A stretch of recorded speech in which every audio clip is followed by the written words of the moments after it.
Hello friends, आइए देखते हैं यहाँ पे वर्क एंड एनर्जी का टॉपिक हमने स्टार्ट किया है। उसका लेसन नंबर 3 है और ये concept of physics volume 1 HC. Verma पे बेस्ड है। तो आज के इस वीडियो में, इस लेसन में जो आपको बताऊंगा, work energy theorem for system of particles, और दूसरा उसमें डील करेंगे पोटेंशियल एनर्जी, और थर्ड पोर्शन होगा conservative and non conservative forces. तो आइए सबसे पहले हम यहाँ पे देखते हैं work energy theorem for system of particle. तो वर्क एनर्जी थ्योरम में क्या बोलता था कि जो चेंज इन काइनेटिक एनर्जी होगा, ठीक है, वो वर्क डन के बराबर होगा। और ये वर्क डन किसके थ्रू होगा? नेट एक्सटर्नल फोर्सेस के कारण, ठीक है, इस तरह। या दूसरा तरीका था कि जब चेंज इन काइनेटिक एनर्जी होगा तो वर्क डन होगा। तो वर्क डन का मतलब क्या है? फोर्स वर्क करेगा। अब हम यहाँ पे देखते हैं work done for system of particles के लिए। तो हमने दो चार्ज पार्टिकल ले लिया, ए और बी। तो ए को अट्रैक्ट कौन करेगा? बी। तो force acting on A due to B, एक तो ये हो जाएगा, और बी को भी ए अट्रैक्ट करेगा, मतलब force acting on B due to A, इस तरह से।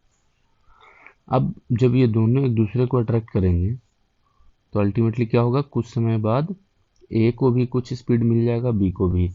तो जो चार्ज पार्टिकल ए है, ठीक है, उसका कुछ स्पीड हो जाएगा वी, और जो चार्ज पार्टिकल बी है उसका स्पीड हो जाएगा वी वी।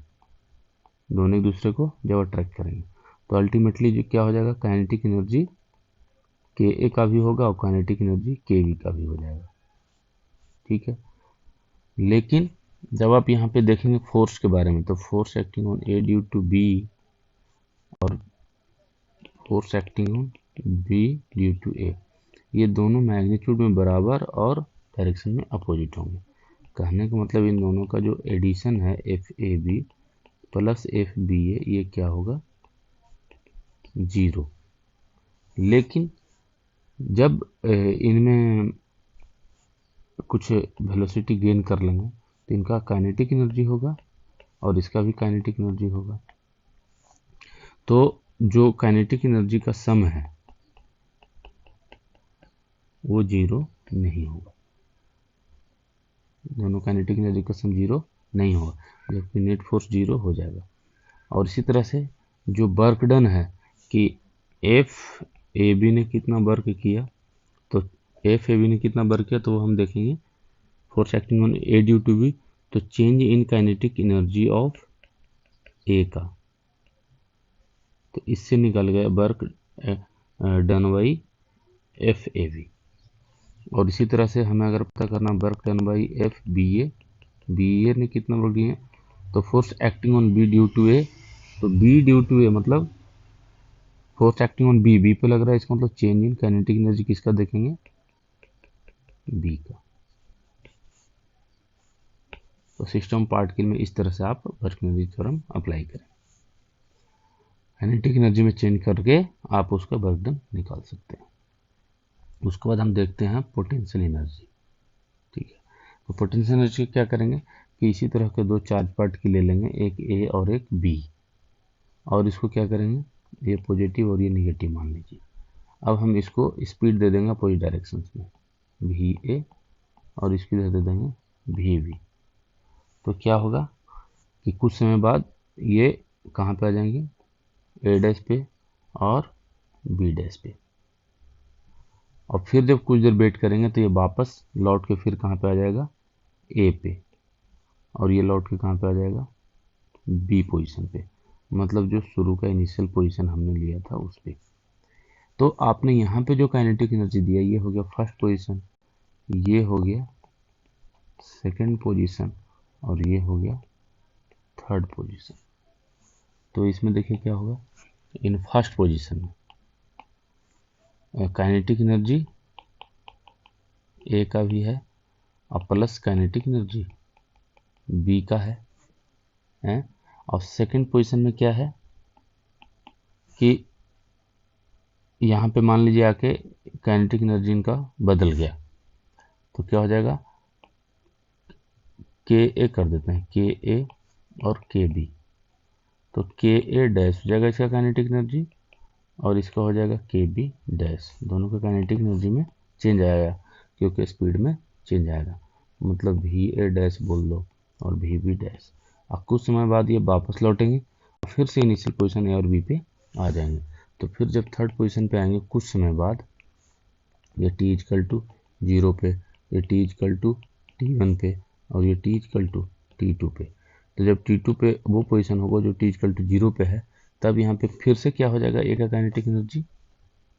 जब ये दोनों इसी पोजीशन में आ गए तो क्या हो जाएगा, इसका इधर की ओर स्पीड हो जाएगा वी ए और इसका इधर की ओर स्पीड हो जाएगा वी बी।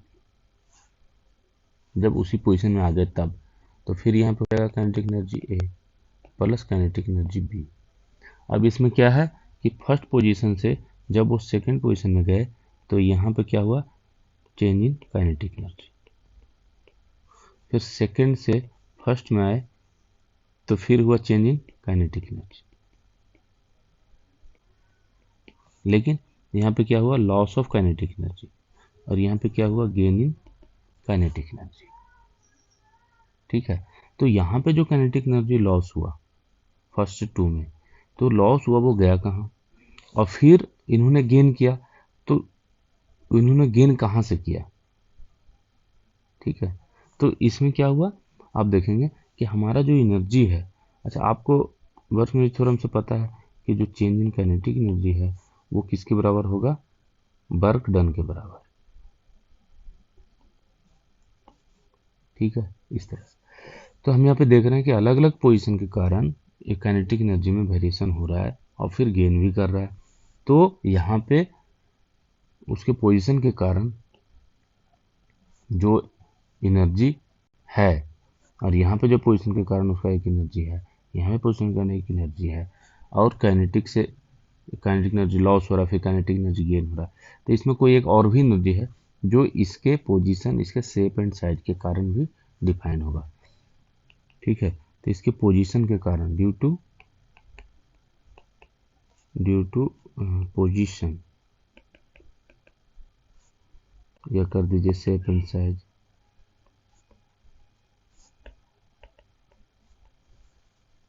ठीक है, energy of the system is called potential energy. ठीक है, ये हो गया पोटेंशियल एनर्जी। तो पोटेंशियल एनर्जी का कॉन्सेप्ट यहीं से आता है। अब इसके बाद जो हमारा नेक्स्ट पॉइंट हुआ conservative and non conservative forces. तो देखिए कंजर्वेटिव नॉन कंजर्वेटिव फोर्सेस में हमने ले लिया कि जो एक सरफेस जो है वो रफ सरफेस है, फ्रिक्शन कोएफिशिएंट म्यू है, और इसमें एक एम मास का ऑब्जेक्ट है जो क्या करता है, एल डिस्टेंस ट्रेवल करता है ए से बी पोजीशन के लिए। तो सबसे पहले ऑब्जेक्ट कहाँ जाएगा, ए से बी, फ्रिक्शन वाला पोर्शन है यहाँ पे। तो पहला पोजीशन ए पे था और ए से कहाँ पे जा रहा है, बी पे। तो ए से बी पे जब ये जा रहा है तो यहाँ पे फ्रिक्शन फोर्स किधर काम करेगा, इसके स्पीड के अपोजिट इस डायरेक्शन में फ्रिक्शन फोर्स काम करेगा। तो इसका वेट mg डाउनवर्ड काम करेगा, नॉर्मल कॉन्टैक्ट फोर्स अपवर्ड काम करेगा। तो यहाँ पे जो फ्रिक्शन फोर्स लगेगा म्यू एन करेंगे, एन इक्वल टू mg होगा, तो म्यू mg। ठीक है, तो वर्क डन कितना हुआ फ्रॉम ए टू बी में, ये वर्क डन कितना हुआ ए टू बी में फ्रिक्शन फोर्स के कारण, तो हो जाएगा म्यू mg l। और ये क्या होगा, डिस्प्लेसमेंट इधर हो रहा है, अब फोर्स अपोजिट डायरेक्शन में, तो ये होगा नेगेटिव वर्क डन। फिर बी पे पहुंच गया, हम राउंड ट्रिप में देखना चाह रहे हैं। अब बी से वापस ए पे आएगा, तो इसका स्पीड का डायरेक्शन इधर हो गया, लेकिन फ्रिक्शन फोर्स उसका अपोज करेगा, तो फिर वो अपोजिट ही होगा, उसके मोशन का अपोजिट होगा फ्रिक्शन फोर्स। तो work done from B to A में क्या हो जाएगा, फिर म्यू mg l हो जाएगा। तो राउंड ट्रिप में, यानी राउंड ट्रिप में वर्क डन कितना हो जाएगा, WAB और प्लस WBA, इन दोनों को ऐड करेंगे तो -2 म्यू mg l। तो राउंड ट्रिप में यहाँ पे वर्क डन 0 नहीं होगा। इसका मतलब है कि इस तरह के फोर्स हम क्या बोलेंगे, नॉन कंजर्वेटिव।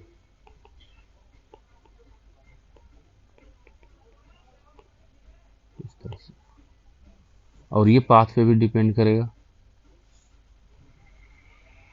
ठीक है। नॉन कंजर्वेटिव फोर्स पाथ पे डिपेंड करेगा, ये ध्यान रखिएगा कि कंजर्वेटिव फोर्स में क्या होगा, W राउंड ट्रिप क्या हो जाएगा, 0। और कंजर्वेटिव फोर्स जब होगा तो क्या होगा कि ए से बी अगर आप पोजीशन ले रहे हैं तो इसके पाथ पे डिपेंड नहीं करेगा। यहाँ W1 है, यहाँ पे W2 है, यहाँ पे W3 है, ठीक है। तो W1 इक्वल टू क्या हो जाएगा, W2 इक्वल टू W3। कहने का मतलब कि पाथ पे राउंड ट्रिप में वर्क डन 0 होगा और पाथ पे डिपेंड नहीं करेगा, किसी भी पाथ से जाएं वर्क डन बराबर होगा। ये हो गया कंजर्वेटिव फोर्स। तो ये हमने 3 पॉइंट यहाँ पे डील किया, आपको जो समझ में आया होगा। तो वर्क एनर्जी थ्योरम भी बताया और कंजर्वेटिव नॉन कंजर्वेटिव फोर्सेज भी। अब आगे नेक्स्ट लेसन में और भी टॉपिक डील करेंगे, वर्क एनर्जी का पूरा चैप्टर कंप्लीट करेंगे। तो आप हमारे लेसन को देखिए, शेयर कीजिए और सब्सक्राइब कीजिए हमारे चैनल को, दोस्तों को बताइए, कमेंट कीजिए हमारे लेसन्स पे, और कोई क्वेश्चन हो तो भेज सकते हैं, उसको क्वेश्चन आंसर करेंगे। Thank you.